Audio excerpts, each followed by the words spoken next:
नमस्कार दोस्तों। जैसा कि हमारा सब्जेक्ट है ऑब्जेक्ट ओरिएंटेड सिस्टम डिज़ाइन। हम लोगों ने हम लोग third unit object oriented system design की देख रहे हैं और अभी तक हमें अपने सब्जेक्ट का जो फोकस है वो तो हमें समझ में आ ही गया होगा कि जो हमारा मेन फोकस क्या है। हम ऑब्जेक्ट ओरिएंटेड प्रोग्रामिंग के ऊपर फोकस नहीं कर रहे हैं। हम फोकस कर रहे हैं कि अगर आपको ऑब्जेक्ट ओरिएंटेड प्रोग्रामिंग आती है तो आप किस तरीके से एक अच्छा सॉफ्टवेयर, एक एररलेस सॉफ्टवेयर डेवलप कर सकते हैं। उसके या फिर डेवलप करने के लिए कौन कौन से स्टेप फॉलो कर सकते हैं, ठीक है ना। तो ये आपका जो सब्जेक्ट है ये इसी के ऊपर फोकस करता है, object oriented system design. First unit हमारी दोस्तों बेसिक कॉन्सेप्ट से रिलेटेड थी, यानी कि अगर हमें पता है कि अगर हम कोई भी सॉफ्टवेयर डेवलप करना चाहते हैं किसी भी प्रोग्रामिंग के थ्रू, तो हमें सबसे पहले वो प्रोग्रामिंग एटलीस्ट आनी चाहिए कि वो प्रोग्रामिंग है क्या, उसका टास्क मतलब उसके अंदर की कॉन्सेप्ट्स क्या क्या है, उनकी स्पेशलिटीज क्या क्या है और किस तरीके से दोस्तों वो रन करेगा। मतलब इसका इम्प्लीमेंटेशन कोड के अंदर किया जाएगा। दोस्तों मैं बार बार कह चुका हूं, हम लोगों ने प्रीवियसली हम लोग पढ़ भी चुके हैं, ठीक है, कि बेसिक कॉन्सेप्ट जितने भी हैं ऑब्जेक्ट ओरिएंटेड प्रोग्रामिंग के वो कौन कौन से हैं, उनका स्पेशलिटीज क्या है, उनका इम्प्लीमेंटेशन क्या था। और ये दोस्तों फर्स्ट यूनिट में ये सब बताने का फोकस बस इतना था कि आपको वो चीजें समझ में आए, क्योंकि अगर आपको बेसिक कॉन्सेप्ट ही नहीं समझ में आएगा किसी भी प्रोग्रामिंग का, तो जब आप सॉफ्टवेयर डेवलप करना शुरू करते हैं तो कहां पे जब भी कोई प्रॉब्लम ऑकर होगी तो आपको उसी प्रोग्रामिंग के कॉन्सेप्ट का यूज करके उस पर्टिकुलर प्रॉब्लम को रिजॉल्व करना होगा। तो जब तक हमें सारी फंक्शनैलिटीज अपने प्रोग्रामिंग से रिलेटेड हमें पता नहीं होगी, तब तक हम एक कहें कि हम प्रॉब्लम का सोल्यूशन वहां पे इंप्लीमेंट नहीं कर पाएंगे। तो दोस्तों कहने का मतलब इतना है कि हम अगर कोई भी प्रोग्रामिंग के थ्रू सॉफ्टवेयर डेवलप करना चाहते हैं तो सबसे पहले जो भी पैराडाइम्स हम यूज कर रहे हैं उससे रिलेटेड जितनी भी इंफॉर्मेशन है, जितनी भी फंक्शनैलिटीज है, उनका इंप्लीमेंटेशन है, वो हमको पहले समझना होगा, देखना होगा। एक बार जब हमें वो चीजें समझ में आई तो जैसे कि हमारे सब्जेक्ट का जो दूसरा यूनिट है वो है यूएमएल का, यानी कि यूनिफाइड मॉडलिंग लैंग्वेज, कि ये बताता है कि कौन कैसे आप स्टेप उठाएं या फॉलो करें जिससे कि आपका एक एररलेस सॉफ्टवेयर बन सकता है, ठीक है। तो स्टेप्स में देखें तो आपने देखा स्ट्रक्चरल डायग्राम, बिहेवियरल डायग्राम, दो टाइप के डायग्राम है आपके यूएमएल के अंदर। और स्ट्रक्चरल डायग्राम किस तरीके से आपको पर्टिकुलर सिस्टम के स्ट्रक्चर को इंप्लीमेंट करने के लिए वे प्रोवाइड करता है। बिहेवियरल डायग्राम किस तरीके से पर्टिकुलर जो आपका सिस्टम है उसको जो इंप्लीमेंटेशन हमने स्ट्रक्चर में इंप्लीमेंट किया है उसके बिहेवियर को फाइंड आउट करने के लिए यूज होता है। तो सॉरी, तो ये सॉरी ये जितने भी डायग्राम है ये कहीं ना कहीं हमें एक पाथ, एक वे प्रोवाइड करते हैं जिससे कि हम एक अच्छा सॉफ्टवेयर डेवलप कर सके दोस्तों, ठीक है। हम लोग हमारी चूंकि अभी प्रेजेंट टाइम में तीसरी यूनिट चल रही है और तीसरी यूनिट में हम लोगों ने अभी तक देखा code optimization, design optimization, algorithm design, ठीक है। और जो हमारा लास्ट लेक्चर था हमारा वो था programming in the large. Last lecture यानी कि प्रीवियस लेक्चर जो था हमारा वो प्रोग्रामिंग इन द लार्ज था, कि हमने ये चीज देखी थी कि किस तरीके से अगर एक लार्ज स्केल पे अगर हम सॉफ्टवेयर को डेवलप करते हैं तो हमें किन किन चीजों को ध्यान में रखना होगा। और एक लार्ज अगर हम कहें कि प्रोग्रामिंग इन लार्ज का मतलब क्या होता है, तो जैसा कि हम लोगों ने कल देखा था कि अगर एक बहुत बड़ी टीम मिलकर किसी सॉफ्टवेयर को डेवलप कर रही है या एक छोटी टीम ही सॉफ्टवेयर को डेवलप कर रही है लेकिन लॉन्ग टाइम पीरियड में, तो that is called programming in large, ठीक है। दैट इज कॉल्ड क्या, प्रोग्रामिंग इन लार्ज। और इसका मेन फोकस क्या होता है कि हम एक कॉम्प्लेक्स सॉफ्टवेयर फ्यूचर को देखते हुए बना सकें, ठीक है। क्योंकि हमें ये पता है कि फॉर फ्यूचर बहुत सारे अगर हमने आज एक सॉफ्टवेयर अपना बना दिया और केवल वो हमें पता है कि डे बाय डे कुछ ना कुछ सॉफ्टवेयर में अपडेशन की जरूरत पड़ती है, अकॉर्डिंग टू यूजर नीड हमें नई फंक्शनैलिटीज भी ऐड करने की जरूरत पड़ती है। तो हम अपना सॉफ्टवेयर इस वे में बनाते हैं, इस क्या कहते हैं कि इस ये फोकस करके बनाते हैं कि जो भी अगर फ्यूचर में अगर कोई नई फंक्शनैलिटीज को ऐड भी करना हो तो हम उसको आसानी से ऐड कर सके, जिस ऐड भी करें और उस सॉफ्टवेयर की पुरानी फंक्शनैलिटीज हो उन पे कोई इफेक्ट भी दोस्तों ना पड़े, ठीक है। तो अगर हम इन चीजों के ऊपर फोकस कर रहे हैं तो हमें एक चीज समझ में आती है। देखिए दोस्तों, जो हमारा सब्जेक्ट है यानी जिस प्रोग्रामिंग लैंग्वेज के ऊपर हम सिस्टम को डेवलप कर रहे हैं वो हमारा लैंग्वेज है ऑब्जेक्ट ओरिएंटेड प्रोग्रामिंग। हम दोस्तों पहले भी डिस्कस कर चुके हैं कि प्रोसीजरल की बात करें या ऑब्जेक्ट ओरिएंटेड की बात करें तो object oriented programming procedural programming या इंपेरेटिव पैराडाइम से काफी बेटर है। क्यों? क्योंकि कुछ चीजें हैं दोस्तों जो कि ऑब्जेक्ट ओरिएंटेड प्रोग्रामिंग में आसानी से इंप्लीमेंट हो जाती हैं, लेकिन प्रोसीजरल लैंग्वेज में वो उतनी आसानी से इंप्लीमेंट नहीं हो पाती। और एक दूसरी चीज हम कहें कि अगर हम ये कहते हैं कि जैसे कि अगर ऑब्जेक्ट ओरिएंटेड प्रोग्रामिंग के अंदर अगर हमारा कि जो भी हमारा जैसे कि फोकस रहता है वो मेन गोल के ऊपर रहता है। हम फॉर फ्यूचर अगर कोई भी सॉफ्टवेयर डेवलप कर मतलब फ्यूचर को देखते हुए अगर हम कोई भी सॉफ्टवेयर को डेवलप करना चाहते हैं दोस्तों तो हमें दो चीजें फोकस करनी होती हैं। पहली चीज क्या कि हमें सारी चीजों को इस तरीके से इंप्लीमेंट करना होता है कि फ्यूचर में अगर कोई नई फंक्शनैलिटी को अगर हमें इंप्लीमेंट भी करना हो तो प्रोग्राम का पुराना स्ट्रक्चर खराब ना हो। ये चीज दोस्तों ऑब्जेक्ट ओरिएंटेड प्रोग्रामिंग के थ्रू आसानी से हो जाती है, लेकिन अगर हम प्रोसीजरल प्रोग्रामिंग की बात करें तो वहां पे अगर हमें कुछ नई फंक्शनैलिटी ऐड करनी पड़ती है तो हमें पूरा का पूरा कोड ही चेंज करना पड़ता है। ठीक है, तो ये काफी पैनिक होता है और कॉम्प्लेक्स सॉफ्टवेयर अगर हम डिजाइन करें तो ये काफी ये सुटेबल नहीं होता। ठीक है ना। ऑब्जेक्ट ओरिएंटेड प्रोग्रामिंग में जैसा कि दोस्तों मैंने आपको बताया था, अगर हम जहां तक जानते हैं कि जो दो कॉन्सेप्ट है, एक आपका ऑब्जेक्ट का कॉन्सेप्ट है, एक सेकेंड, और एक आपका क्लास का कॉन्सेप्ट है। तो अगर हम ऑब्जेक्ट की बात करें तो रियल वर्ल्ड एंटिटी जैसा कि हम लोगों ने फोकस किया था, यानी कि अगर सपोज कीजिए कि अगर हम बर्ड की बात कर रहे हैं तो बहुत सारे बर्ड हो सकते हैं, पैरेट हो सकता है, ओवल हो सकता है, ईगल हो सकता है, ये सारे के सारे बर्ड हो सकते हैं। ठीक है ना। लेकिन ये क्या है, अगर हम इन सब की बात करें तो ये एक ऑब्जेक्ट को रिप्रेजेंट कर रहे हैं। किसको रिप्रेजेंट कर रहे हैं दोस्तों? ऑब्जेक्ट को। ठीक है, ये एक ऑब्जेक्ट को रिप्रेजेंट कर रहा है। लेकिन अगर हम इन तीनों को एक कैटेगरी के अंदर रखें तो ये जिसका नाम हम बर्ड रखते हैं, जिसमें टाइप ऑफ बर्ड्स आ रहे हैं, तो इसको हम क्या कहते हैं दोस्तों? क्लास।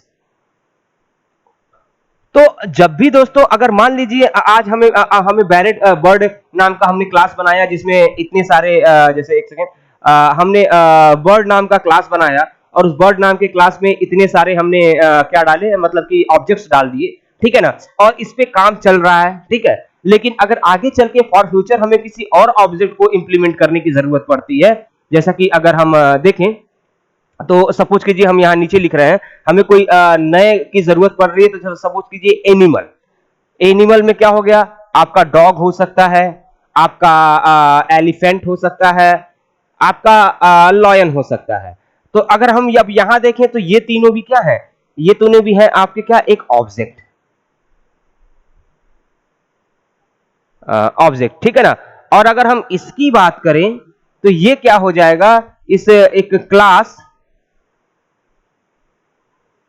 ठीक है, और इस क्लास का नेम क्या होगा? इस क्लास का नेम होगा एनिमल। ठीक है, तो अब देखिए, अगर हमने पहले अगर हमें केवल एक ही क्लास की जरूरत थी तो हमने इसका यूज किया। ठीक है, जब हमें एक ही की जरूरत थी तो हमने इसका यूज किया। लेकिन अगर फॉर फ्यूचर अगर हमें आगे चल के हमें किसी और क्लास की जरूरत पड़ी तो हमने एक और नया क्लास उसमें ऐड कर लिया जो कि एनिमल नाम का है। किस नाम का है? एनिमल नाम का। तो दोस्तों अब यहां क्या है कि अगर हम नए क्लास को अगर हम इंप्लीमेंट भी कर रहे हैं तो पुराने वाले क्लास में कोई भी चेंजमेंट नहीं हो रहा है। ठीक है, तो ये जो कॉन्सेप्ट है, ये जो फैसिलिटी है, ये हमें कहां मिलती है? ऑब्जेक्ट ओरिएंटेड प्रोग्रामिंग में, ना कि इंपरेटिव या प्रोसीजरल प्रोग्रामिंग में दोस्तों। ठीक है, इसीलिए जो ऑब्जेक्ट अगर फॉर फ्यूचर को देख के अगर हमें सॉफ्टवेयर को इंप्लीमेंट करना है दोस्तों, तो फॉर फ्यूचर को अगर हम देख के सॉफ्टवेयर को इंप्लीमेंट करना चाहते हैं तो वहां पे ये आपका ऑब्जेक्ट ओरिएंटेड प्रोग्रामिंग जो है वो सबसे बेटर होती है। उसके बाद से दोस्तों हम लोगों ने एक चीज और डिस्कस की थी, अगर आप लोग को याद हो प्रीवियस लेक्चर्स में, तो हमने ये कहा था कि कुछ ऐसे कॉन्सेप्ट हैं ऑब्जेक्ट ओरिएंटेड प्रोग्रामिंग के जिसको हम इंपरेटिव पैराडाइम्स का यूज करके इंप्लीमेंट कर सकते हैं, जैसा कि क्लास का हमने स्ट्रक्चर से कंपैरिजन करके आपको बताया था। ठीक है ना। लेकिन ये कुछ थोड़ी बहुत फंक्शनलिटीज हैं, सारी फंक्शनलिटीज हम ऑब्जेक्ट ओरिएंटेड पैराडाइम्स का की प्रोसीजरल लैंग्वेज या इंपेरेटिव पैराडाइम्स में यूज नहीं कर सकते। अगर सारी यूज कर सकते तो वो भी ऑब्जेक्ट ओरिएंटेड प्रोग्रामिंग लैंग्वेज हो जाती। ठीक है, तो जो कुछ फीचर्स हैं हम कह सकते हैं कि उनका यूज हम कर सकते हैं या अडॉप्ट कर सकता है आपका प्रोसीजरल लैंग्वेज। लेकिन बहुत सारे ऐसे भी कॉन्सेप्ट हैं जिनका प्रोसीजरल लैंग्वेज इंप्लीमेंटेशन नहीं हो सकता, जैसे कि आपका रीयूजेबिलिटी का कॉन्सेप्ट जो हम लोगों ने प्रीवियस लेक्चर में देखा था, आपका इनहेरिटेंस, पॉलीमॉर्फिज्म। ठीक है, अब इनहेरिटेंस पॉलीमॉर्फिज्म दोनों रीयूजेबिलिटी का एग्जांपल है, लेकिन इनके बीच में भी थोड़ा सा डिफरेंस है कॉन्सेप्ट का। लेकिन कहने का मतलब क्या है कि ये रीयूजेबिलिटी को तो सपोर्ट कर रहे हैं, लेकिन इनके बीच में रीयूजेबिलिटी को कॉन्सेप्ट को अचीव करने का फंडा थोड़ा डिफरेंट है। तो ये चीजें भी हमें समझ में आनी चाहिए। आपका एब्स्ट्रैक्शन का कॉन्सेप्ट है, आपका ये इनकैप्सुलेशन का कॉन्सेप्ट है। तो ये सारे कुछ ऐसे कॉन्सेप्ट हैं जो कि ऑब्जेक्ट ओरिएंटेड पैराडाइम्स के की हेल्प से ही इंप्लीमेंट किया जा सकता है। इसके अलावा अगर हम कहें कि किसी और पैराडाइम्स की हेल्प से हेल्प करके या हेल्प लेके अगर हम इंप्लीमेंट करना चाहें तो फिर वो इंप्लीमेंटेशन नहीं हो पाएगा दोस्तों। ठीक है, तो बहरहाल आज जो हम देखेंगे दोस्तों, आज का जो हमारा टॉपिक है वो है अगर आप देखें कि प्रोसीजरल वर्सेस ओप्स, यानी कि क्या डिफरेंस है आपके प्रोसीजरल लैंग्वेज और आपके ऑब्जेक्ट ओरिएंटेड प्रोग्रामिंग में। अब प्रोसीजरल लैंग्वेज का एग्जांपल दोस्तों अगर मैं आपको बताऊं तो इसका सी जो है, सी लैंग्वेज जो है, एक मिनट, सी लैंग्वेज जो है ये बेस्ट एग्जांपल है प्रोसीजरल लैंग्वेज का। ठीक है, तो आइए दोस्तों इनके बीच में हम डिफरेंस देखते हैं और समझने की कोशिश करते हैं कि दोनों पैराडाइम्स के बीच में क्या है मेन डिफरेंस आपका। तो आइए पहले हम पैराग्राफ को देखते हैं। ठीक है, तो जैसा कि इस पैराग्राफ में लिखा है कि बोथ प्रोसीजरल ओरिएंटेड प्रोग्रामिंग यानी POP and object oriented programming यानी कि OOP are the high level language, okay, in programming word and are widely used in development of application. यानी कि अगर हम ऑब्जेक्ट ओरिएंटेड प्रोग्रामिंग की बात करें या प्रोसीजरल ओरिएंटेड प्रोग्रामिंग की बात करें तो ये दोनों की दोनों जो है ये हाई लेवल लैंग्वेज है जो कि एक किसी भी एप्लीकेशन को डेवलप करने के लिए यूज की जाती है। ठीक है दोस्तों, on the basis of nature of developing the code both language have different approaches on basic of which both are different from each other. अगर हम डेवलपिंग की नेचर की बात करें दोनों की, यानी कि अगर हम प्रोसीजरल लैंग्वेज और ऑब्जेक्ट ओरिएंटेड प्रोग्रामिंग के नेचर की बात करें, डेवलपिंग नेचर की बात करें तो थोड़ा सा डिफरेंट, उनके अप्रोचेस में थोड़ा सा डिफरेंस है। जैसे कि प्रोसीजरल में आपका स्टेप बाय स्टेप फॉलो होता है, लेकिन उस में स्टेप बाय स्टेप नहीं फॉलो होता है। कई सारे कॉन्सेप्ट ऑब्जेक्ट ओरिएंटेड प्रोग्रामिंग में है जैसे कि पॉलीमॉर्फिज्म, इनहेरिटेंस, एब्स्ट्रैक्शन, ये सब हम ऑब्जेक्ट ओरिएंटेड प्रोसीजरल प्रोग्रामिंग में यूज नहीं कर सकते। ठीक है ना, यानी कहने का मतलब क्या है कि दोनों का डेवलपिंग नेचर अलग है। और डेवलपिंग नेचर अलग क्यों है? क्योंकि दोस्तों दोनों अलग अलग लैंग्वेज है, इसलिए दोनों का ग्रामर अलग अलग है। यानी ग्रामर अलग होने की वजह से उनको रिप्रेजेंट करने का तरीका दोस्तों अलग अलग है। ठीक है ना, इसलिए उनका जो डेवलपिंग नेचर है वो भी डिफरेंट है और इसी वजह से इन दोनों लैंग्वेज को डिफरेंट लैंग्वेज कहा जाता है। ठीक है, या एक दूसरे से दोनों डिफरेंट है ये कह सकते हैं हम लोग। तो जैसा कि लिखा है, following are the important difference between procedural oriented programming POP and object oriented programming OOP. ठीक है दोस्तों, तो ये कुछ उसके बेसिक डिफरेंस है। जैसा कि दोस्तों मैं आपको बताऊं एक चीज की, देखिए अगर हम जैसे कि अगर पैराडाइम्स की बात करें तो कई सारी पैराडाइम्स हैं। जैसे कि आपका एक प्रोसीजरल पैराडाइम्स यानी कि जिसको हम इंपरेटिव पैराडाइम्स कहते हैं, ऑब्जेक्ट ओरिएंटेड पैराडाइम्स भी होता है जिसके बारे में हम डिस्कस कर रहे हैं, फंक्शनल पैराडाइम्स भी होता है और इसके अलावा लॉजिकल पैराडाइम्स भी होता है। ठीक है ना, तो बेसिकली अलग अलग ये मोस्टली जितने भी लैंग्वेजेस होते हैं वो इन्हीं पैराडाइम्स के अंदर मोस्टली आते हैं। और इन्हीं पैराडाइम्स मतलब कि अगर हम जैसे कि सी की बात करें तो ये इंपरेटिव पैराडाइम्स के अंदर आता है। और उप्स की बात करें या फिर आपका जावा की बात करें, पाइथन की बात करें तो ये आपका ऑब्जेक्ट ओरिएंटेड पैराडाइम्स के अंदर आता है। इसी तरीके से और भी बहुत सारे लैंग्वेज हैं जो अलग अलग पैराडाइम्स के अंदर यूज किए जाते हैं दोस्तों। ठीक है।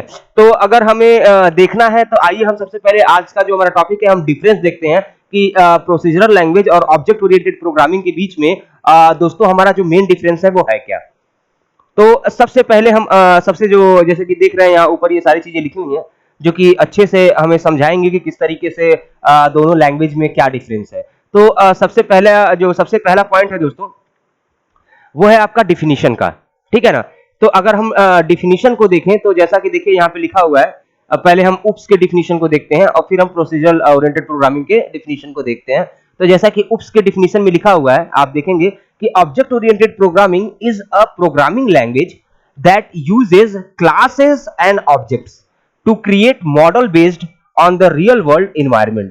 In OOPS, it makes it easy to maintain and modify existing code as new objects are created inheriting characteristic for existing ones. यानी कि अगर हम इस डिफिनीशन को समझे कि तो ऑब्जेक्ट ओरिएंटेड प्रोग्रामिंग हमारा क्या कह रहा है।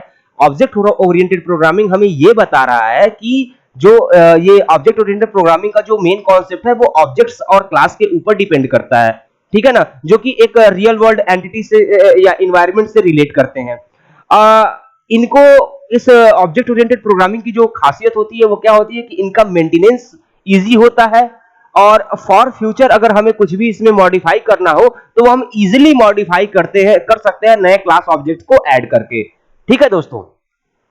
और यहीं अगर दोस्तों अगर हम बात करें प्रोसीजरल ओरिएंटेड प्रोग्रामिंग की तो जैसा कि देखिए लिखा हुआ है इसकी डिफिनीशन कि on other hand procedural oriented programming is a programming language that follows a step by step approach to break down a task into a collection of variables and routines or subroutines through a sequence of instructions.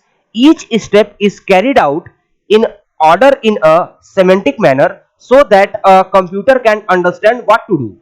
Means अगर हम object procedural oriented programming की बात करें तो जैसा कि definition लिखा हुआ है नाम से ही शो हो रहा है प्रोसीजरल यानी प्रोसीजर यानी किसी प्रोसीजर को वो फॉलो कर रहा है। मीन्स स्टेप बाय स्टेप वो सारे अप्रोचेस को फॉलो कर रहा है और जो हमारा कंपाइलर है या फिर हमारा कंप्यूटर है वो स्टेप बाय स्टेप ही सारी चीजों को समझता है कि किस तरीके से प्रोसेस जो है वो एग्जीक्यूट हो रहा है या फिर कहें कि किस तरीके से जो है हमारा प्रोसेस जो है वो परफॉर्म हो रहा है दोस्तों, ठीक है। तो ये दोस्तों डिफिनीशन थी दोनों की और आप डिफिनीशन ही क्लियरली ये डिफाइन कर रहा है कि क्या डिफरेंस है प्रोसीजरल लैंग्वेज में और ऑब्जेक्ट ओरिएंटेड प्रोग्रामिंग में, ठीक है दोस्तों। आइए अगला डिफरेंस देखते हैं दोनों के बीच में। तो दूसरा जो है आपका अप्रोच। तो जैसा कि ऑब्जेक्ट ओरिएंटेड प्रोग्रामिंग की बात करें तो जैसा कि देखिए लिखा हुआ है कि in object oriented programming concept of objects and classes is introduced and hence the program is divided into a small chunk called object which are instance of class। यानी कि जो ऑब्जेक्ट ओरिएंटेड जो कॉन्सेप्ट है उसमें क्या होता है कि हमारा ऑब्जेक्ट और क्लासेस होते हैं और ये जो ऑब्जेक्ट होता है ये जो प्रोग्राम होता है हमारा वो छोटे छोटे चंक्स में डिवाइडेड होता है जिसको हम ऑब्जेक्ट कहते हैं और ये जो चंक्स जो होते हैं यानी ये जो ऑब्जेक्ट्स होते हैं ये एक क्लास के अंदर रखे होते हैं माने क्लास के अंदर होते हैं, ठीक है ना। जैसा कि हमें पता है कि क्लास कलेक्शन ऑफ ऑब्जेक्ट्स है लेकिन वो कलेक्शन ऑफ ऑब्जेक्ट है जिनके एट्रीब्यूट और फंक्शनैलिटीज जो है वो सेम होती है दोस्तों, ठीक है ना। वहीं अगर हम अदर हैंड बात करें object oriented programming procedural language की तो जैसा कि लिखा है कि on other hand in case of pop the main program is divided into a small part based on the function and is treated as separate program for individual smaller program। यानी कि अगर हम ऑब्जेक्ट ओरिएंटेड प्रोसीजर लैंग्वेज की बात करें तो यहाँ पे क्या है कि जो हमारा प्रोग्राम है वो भी छोटे छोटे प्रोग्राम में डिवाइड है जिसको हम फंक्शन कह रहे हैं और ये जो फंक्शन है ये एक तरीके से छोटे छोटे प्रोग्राम्स होते हैं, ठीक है। एक्सेस मॉडिफायर की बात करें दोस्तों तो जो कि हमारा तीसरा पॉइंट है। तो अगर हम एक सेकेंड हाँ तो अगर हम दोस्तों एक्सेस मॉडिफायर की बात करें तो अगर हम एक्सेस मॉडिफायर को अगर हम देखते हैं दोस्तों तो देखिए यहां पे क्या है कि in oops access modifier are introduce namely as a private में पब्लिक एंड प्रोटेक्टेड, ठीक है ना। अब दोस्तों एक्सेस मेंबर में आपको जहां तक दिख रहा है कि ये जो ऑब्जेक्ट ओरिएंटेड प्रोग्रामिंग में लिखा है कि यहाँ पे ऑब्जेक्ट ओरिएंटेड प्रोग्रामिंग के अंदर तीन तरह के मॉडिफायर या एक्सेस मॉडिफायर पाए जाते हैं, जिनको एक प्राइवेट, एक पब्लिक और प्रोटेक्टेड कहते हैं। ठीक है, तो हम लोग एब्स्ट्रैक्शन का कॉन्सेप्ट ऑब्जेक्ट ओरिएंटेड प्रोग्रामिंग में देख चुके हैं, और एब्स्ट्रैक्शन का कॉन्सेप्ट हमें क्या देता है कि इंफॉर्मेशन हाइडिंग की कैपेबिलिटी। और इंफॉर्मेशन हाइडिंग की कैपेबिलिटी का मतलब क्या है कि हम कौन सी फंक्शनलिटीज यूजर को शो करना चाहते हैं और कौन सी फंक्शनलिटीज यूजर को नहीं शो करना चाहते हैं, यानी वो फंक्शनलिटीज जिनका यूजर से कुछ भी लेना देना ना हो। ठीक है ना, तो उस फंक्शनलिटीज को हम जिसको शो करना चाहते हैं उसको हम पब्लिक मेंबर के अंदर रखते हैं, और जिसको हम शो नहीं करना चाहते हैं उसको हम प्राइवेट मेंबर के अंदर रखते हैं। तो जिसको हम पब्लिक मेंबर के अंदर रखते हैं वो सारी फंक्शनलिटी यूजर देख सकता है, और जिनको हम प्राइवेट में रखते हैं उनको यूजर नहीं देख सकता। इवन जैसे कि हम बात करें कि अगर हम कोड में अगर हम वेरिएबल डिफाइन कर रहे हैं, उसका टाइप डिफाइन कर रहे हैं, तो उस वेरिएबल टाइप और वेरिएबल के नेम से यूजर का कोई लेना देना नहीं होता है, तो उस डिफिनेशन को हम लोग प्राइवेट रखते हैं। लेकिन उसके बाद जो भी इनपुट हम देते हैं या आउटपुट हमें मिलता है, उन सारी चीजों को हम पब्लिक रखते हैं ताकि यूजर को वो शो हो सके। वहीं अगर अदर हैंड हम बात करें दोस्तों आपके ऑब्जेक्ट ओरिएंट प्रोसीजरल लैंग्वेज की, तो जैसा कि लिखा हुआ है कि no such modifier are introduce in POP, यानी कि ऐसा कुछ भी, कोई ऐसा मॉडिफायर की पब्लिक को शो कराए ना शो कराए, ऐसा कुछ भी यहाँ पे ऑब्जेक्ट प्रोसीजरल प्रोग्रामिंग में या प्रोसीजरल लैंग्वेज में ऐसा कोई भी कॉन्सेप्ट नहीं है दोस्तों। तो ये जो एक एक्सेस मॉडिफायर का जो ये फीचर है, ये ऑब्जेक्ट ओरिएंटेड प्रोग्रामिंग में ही आपको देखने को मिलेगा। और दोस्तों ये प्रोग्रामिंग जो है अगर आप देखें तो ये जो ऑब्जेक्ट ओरिएंटेड की प्रोग्रामिंग है, ये कहीं ना कहीं इसीलिए ज्यादा बेटर है प्रोसीजरल लैंग्वेज से, या ये कहें कि हम ऑब्जेक्ट ओरिएंटेड प्रोग्रामिंग का यूज करके जो बहुत सारे एक्स्ट्रा फंक्शनलिटीज को हम ऐड कर सकते हैं, वो प्रोसीजरल लैंग्वेज में हम ऐड नहीं कर सकते। ठीक है, उसके बाद दोस्तों बात आती है सिक्योरिटी की। तो सिक्योरिटी के अगर हम पॉइंट ऑफ व्यू से देखें दोस्तों, सिक्योरिटी के अगर हम पॉइंट ऑफ व्यू से देखते हैं तो आपको दिखेगा कि सिक्योरिटी के अगर हम पॉइंट ऑफ व्यू से देख रहे हैं तो जैसा कि लिखा है, due to abstraction in OOPs data hiding is possible and hence it is more secure than POP. यानी कि जैसा कि लिखा है, देखिए यहाँ पे एक पहली चीज अगर सिक्योरिटी की बात करें तो जैसे कि हम डाटा इंफॉर्मेशन हाइडिंग का कॉन्सेप्ट है, उसी तरीके से एक कॉन्सेप्ट आपका डाटा हाइडिंग का भी है, और ये दोनों के दोनों ये जो चीजें हैं ये एक तरीके से सिक्योरिटी के पर्पज से भी यूज की जाती हैं। ठीक है ना, लेकिन अगर हम बात करें दोस्तों प्रोसीजरल लैंग्वेज की, तो on other hand POP is less secure a comparison of OOPS. यानी कि अगर हम प्रोसीजरल लैंग्वेज की बात करें तो प्रोसीजरल लैंग्वेज हमारा उतना सिक्योर लैंग्वेज नहीं है जितना कि उप्स हमारा सिक्योर लैंग्वेज है दोस्तों। ठीक है, तो ओवरऑल अगर आपको ये जो डिफरेंसेस समझ में आए हैं तो आपको समझ में आ रहा होगा कि क्यों हम जब भी मोस्टली अगर हम कोई भी कॉम्प्लेक्स सॉफ्टवेयर डेवलप करने की कोशिश करते हैं तो वो जो कॉम्प्लेक्स सॉफ्टवेयर है मोस्टली किसमें लिखा होता है, वो आपका जावा का यूज करके किया जाता है, क्योंकि जावा एक ऐसी लैंग्वेज है या फिर ऑब्जेक्ट ओरिएंटेड प्रोग्रामिंग एक ऐसी प्रोग्रामिंग है जो कि आपको सीधे के सीधे जो मेन फोकस एरिया है उस पर फोकस करने का सहूलियत देती है, एक तरीके से हिंदी में कहें तो। और दूसरी चीज अगर हम बात करें कि ये बेस्ट इसलिए भी होता है क्योंकि अगर हम किसी सॉफ्टवेयर को लॉन्ग टाइम के लिए बनाना चाहते हैं और फ्यूचर में अगर हमें कभी भी कुछ भी अपडेट करना होता है तो हम वहां पे इस पर्टिकुलर ऑब्जेक्ट ओरिएंटेड प्रोग्रामिंग का यूज करके आसानी से उसको अपने सॉफ्टवेयर को for future according to user need हम उसको इनहेंस कर सकते हैं दोस्तों। ठीक है ना, तो ये फैसिलिटी दोस्तों आपकी केवल और केवल ऑब्जेक्ट ओरिएंटेड प्रोग्रामिंग में ही आसानी से अचीव होती है। ये चीज अगर आपको समझ में आती हो तो ये आसानी से अगर अचीव होगी तो कहां अचीव होगी, केवल और केवल ऑब्जेक्ट ओरिएंटेड प्रोग्रामिंग में। ठीक है, इसलिए फॉर फ्यूचर जितने भी सॉफ्टवेयर अगर हमें डेवलप करने वाले फ्यूचर को देखते हुए जितने भी सॉफ्टवेयर डेवलप करने होते हैं तो हम वहां पे उप्स पैराडाइम्स का ही यूज करते हैं मोस्टली। ठीक है ना, और इसकी जो सबसे बेस्ट बात है दोस्तों वो ये है कि हम अगर इसमें फ्यूचर में अगर हम इसमें इनहेंस भी करते हैं तो इसमें इनहेंसमेंट करना कोई माने डिफिकल्ट नहीं होता है। ठीक है ना, इसमें हम अगर इनहेंस कर रहे हैं तो कोई भी पुरानी फंक्शनलिटी को बिना इफेक्ट किए हम नई फंक्शनलिटी को इनहेंस कर सकते हैं। लेकिन अगर हम वही प्रोसीजरल की बात करें तो वहां पे अगर फॉर फ्यूचर अगर हमें कुछ नया इंप्लीमेंट करना हो या नई फंक्शनलिटी को ऐड करना हो तो फिर वहां पे काफी प्रॉब्लम क्रिएट होती है, स्ट्रक्चर चेंज हो सकता है, आउटपुट चेंज हो सकता है, जो कि बहुत हैटिक हो जाएगा। ठीक है। और आज की डेट में दोस्तों हमें पता है कि कोई भी सॉफ्टवेयर हम फॉर हमेशा के लिए नहीं बना सकते, और हमें यह भी पता है कि अगर हम सॉफ्टवेयर बना रहे हैं तो आगे चल के उसमें अपडेट करना ही पड़ेगा। तो हम ऐसे पैराडाइम्स का यूज करके सॉफ्टवेयर को बनाएं ताकि अगर फ्यूचर में हमें इनहेंस करना भी हो तो वो आसानी से इनहेंस हो जाए पुरानी फंक्शनलिटी को बिना इफेक्ट किए। ठीक है दोस्तों, तो ये बेसिक डिफरेंस था आपका ऑब्जेक्ट ओरिएंटेड में और प्रोसीजरल में। एक लास्ट डिफरेंस और भी है, और वो है आपका कॉम्प्लेक्सिटी का। ठीक है, तो अगर हम दोस्तों कॉम्प्लेक्सिटी की बात करें, बेसिकली अगर हम केवल और केवल कॉम्प्लेक्सिटी की बात करते हैं तो जैसा कि लिखा हुआ है ऑब्जेक्ट ओरिएंटेड प्रोग्रामिंग के अंदर कि oops due to modularity in its program is less complex and hence new data object can be created easily from existing objects, making object oriented programming easy to modify। ठीक है, और वहीं other hand बात करें तो on other hand there no simple process to add data in POP at least not without revising the whole programme.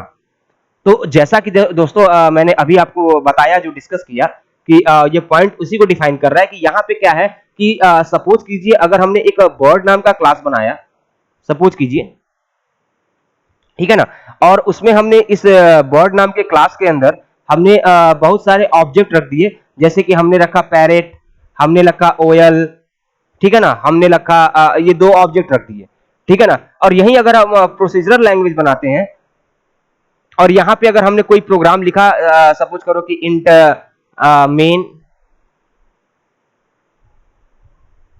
ठीक है ना, उसके अंदर फिर आपने इंटीजर वैल्यू लिया, वेरिएबल ए बी कुछ लिया, ठीक है ना, और आपने इसको आगे फिर मतलब कि आगे फिर प्रोग्राम को लिख दिया, ठीक है ना। तो अब देखिए अगर फॉर फ्यूचर बात करें तो हमें फॉर फ्यूचर अगर हमें नई फंक्शनलिटी को ऐड करना है दोस्तों, फॉर फ्यूचर अगर हमें किसी भी नई फंक्शनलिटी को ऐड करना है तो यहाँ पे होगा क्या, मान लीजिए हम ऑब्जेक्ट ओरिएंटेड प्रोग्रामिंग में देखें तो हमें फ्यूचर में हमें कोई एक और नए ऑब्जेक्ट को क्रिएट करने की जरूरत पड़ गई, यानी क्लास के अंदर सपोज कीजिए कि हम एक नए ईगल नाम का एक और बर्ड है, उसको एज ऑब्जेक्ट हम उसको उस पर्टिकुलर बर्ड नाम के क्लास में रखना चाहते हैं, तो हम इजिली हम वहां पे इस क्लास के अंदर एक ईगल नाम का एक नया ऑब्जेक्ट क्रिएट कर सकते हैं। और जब हम इस ईगल नाम के ऑब्जेक्ट को क्रिएट करेंगे तो वो इन दोनों पुराने ऑब्जेक्ट को कोई भी इफेक्ट नहीं करेगा, ठीक है ना। लेकिन वही दोस्तों अगर हम बात करें यहाँ पे प्रोसीजरल लैंग्वेज की, तो प्रोसीजरल लैंग्वेज में क्या है कि जहां की हमने डिफाइन किया इंटीजर टाइप ए और बी, और यहां पे अगर हमने एक और वेरिएबल सी ऐड किया तो हमें पूरा का पूरा कोड जो है वो फिर से रिवाइज करना होगा, नहीं तो कुछ न, वो सही आउटपुट नहीं देगा, या फिर वो जिसके अकॉर्डिंग हम आउटपुट चाहते हैं दोस्तों वो आउटपुट हमें नहीं मिलेगा, ठीक है ना। तो ये जो चीजें आप देख रहे हैं, ये चीजें आपको देख के, ये एग्जांपल आपको देख के आसानी से समझ में आ रहा होगा कि दोस्तों हम ऑब्जेक्ट ओरिएंटेड प्रोग्रामिंग का ही यूज क्यों करते हैं कॉम्प्लेक्स सॉफ्टवेयर बनाने के लिए। क्योंकि हम देखिए इजीली हम कोई भी नया ऑब्जेक्ट ऐड कर दे रहे हैं, और इजीली अगर हम कोई भी नया ऑब्जेक्ट ऐड कर रहे हैं तो पुराने वाले किसी भी ऑब्जेक्ट में उसका कोई इफेक्ट नहीं पड़ रहा है।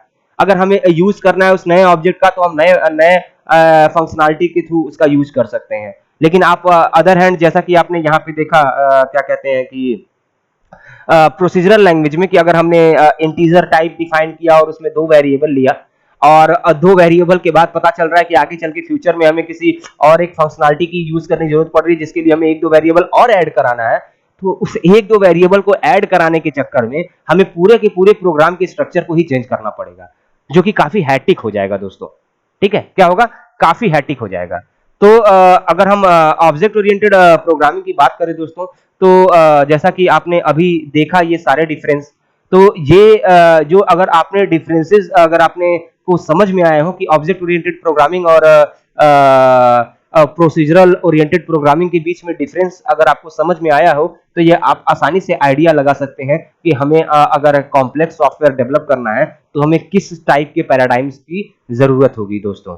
ठीक है, तो जैसा आज के लेक्चर में आपको देखने को मिला कि ऑब्जेक्ट ओरिएंटेड प्रोग्रामिंग और प्रोसीजरल प्रोग्रामिंग के बीच में मेन डिफरेंस क्या है, तो अगर आपको ये मेन डिफरेंस अगर आपके दिमाग में होगा तो आप कहीं भी एक्सप्लेन कर सकते हैं कि ऑब्जेक्ट ओरिएंटेड प्रोग्रामिंग जो है वो प्रोसीजरल प्रोग्रामिंग से बेटर क्यों है।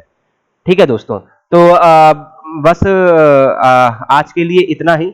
हम नेक्स्ट लेक्चर में थर्ड यूनिट के नए कॉन्सेप्ट के साथ मिलेंगे और होप सो दोस्तों ये यूनिट जल्दी ही आपकी 1-2 दिनों में खत्म हो जाएगी। Thank you very much.